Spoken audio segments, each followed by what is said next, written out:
अस्सलाम वालेकुम दोस्तों। 2 दिन पहले मेरे एक पुराने मरीज़ हैं जो कि 15-20 साल से डायबिटिक हैं और मेरे पेशेंट हैं। उन्होंने एक बड़ा अजीब व गरीब मुझसे सवाल किया। सवाल ये था कि डॉक्टर साहब ये जो शुगर होती है ये ब्लड शुगर होती है या यूरिन शुगर होती है? क्योंकि उनके ख़ानदान में एक पेशेंट उनको नज़र आया जो कि डायबिटिक अभी ताज़ा बना है, तो उसने कहीं उससे सवाल किया कि जी ये मेरी ब्लड शुगर है या मेरी यूरिन शुगर है। तो उन्होंने मुझसे सवाल पूछ लिया।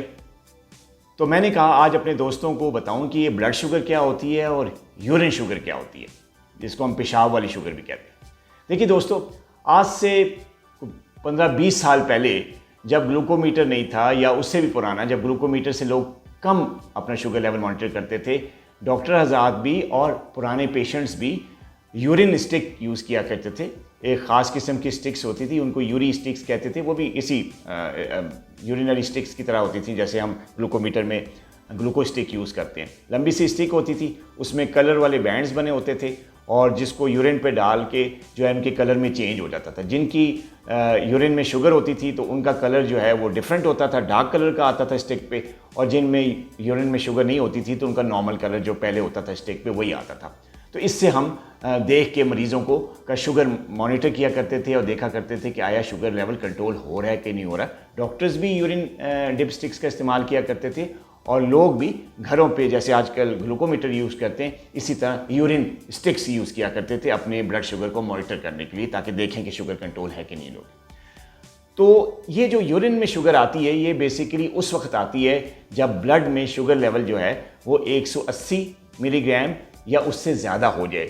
और ये जो 180 मिलीग्राम का जो लेवल है ये बेसिकली रीनल थ्रेशोल्ड है, गुर्दों का एक थ्रेशोल्ड लेवल है, जिससे आगे अगर लेवल हो जाएगा तो जो पेशाब में ग्लूकोज आना शुरू हो जाता है, जिसकी वजह से ग्लूकोज में जो है यूरिन में पॉजिटिव हो जाता है। जब 180 से नीचे ब्लड शुगर रहती है तो फिर यूरिन में ग्लूकोज नहीं आता, ये शुगर नहीं आती। तो इस वजह से लोग पुराने ज़माने के ये समझते थे कि जब ब्लड में सिर्फ शुगर हो और यूरिन में शुगर ना हो तो वो एक अलग से डायबिटीज़ होती है, जिसको ब्लड डायबिटीज़ कहते हैं, ब्लड शुगर डायबिटीज़ कहते हैं या ब्लड शुगर कहते हैं। और जब यूरिन में शुगर आती है तो उसको वो यूरिन शुगर कहते हैं या पेशाब वाली शुगर कहते हैं। ये पुराने वक्तों में एक लोगों में मिथ पाई जाती थी, जो कि आजकल अभी इतनी नहीं है। तो ये हमारे पुराने मरीज़ ने जब ये क्वेश्चन किया तो मैंने कहा आपको बताऊं कि जब शुगर लेवल 180 से ब्लड में बढ़ता है तो वो गुर्दों के ज़रिए यूरिन में आना शुरू हो जाता है, जिसको हम यूरिनरी ग्लूकोज कहते हैं या यूरिनरी शुगर कहते हैं, जिसका शुगर की टाइप से ताल्लुक़ नहीं है। टाइप वही है, टाइप 1 डायबिटीज़ है, टाइप 2 डायबिटीज़ है, गेस्टेशनल डायबिटीज़ है, मूडी है, लाड है, ये सारी डिफरेंट टाइप्स की डायबिटीज़ हैं। लेकिन ग्लूकोज अगर यूरिन में आ रहा है या ब्लड में सिर्फ आ रहा है तो इसका मतलब नहीं है कि ये कोई अलग टाइप्स की डायबिटीज़ है, ब्लड वाली अलग शुगर है और यूरिन वाली अलग शुगर है। अपना बहुत ख्याल रखिएगा। अल्लाह हाफिज़।